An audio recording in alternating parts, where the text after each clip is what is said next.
A day in my life as labandera. Hello mga ka-vlog dogs! Today is Saturday kag another pakuno-kuno day kay wala kita sang office. Uy, let's open our laundry shop na ipinaubaya sa amin ng aming biyanan. Yo, shout out sa imo damang the best kagidya.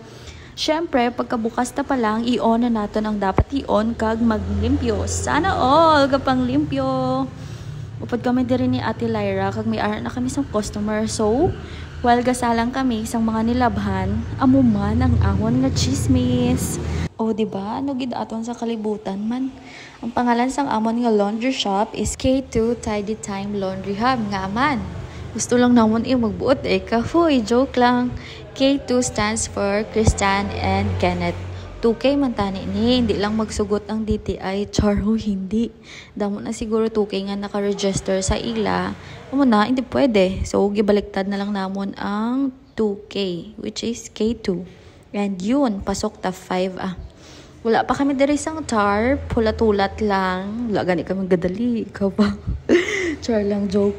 We offer wash, dry, and fold, 140 pesos, maximum of 8 kilograms.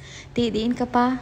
Wala ka nagasto sa sabon kag tubig and kuryente, wala pagkasakit ang likod mo kapamiod. Huy, di ba? Our shop is located at E&A Building, Block 7, Rosario, Barangay Banaflor, Tacurong City. May araman kami sang Facebook page, K2 Tidy Time Laundry Hub. Di amo lang to, mag-close na kami. Buwas naman iban, like and share. Bye!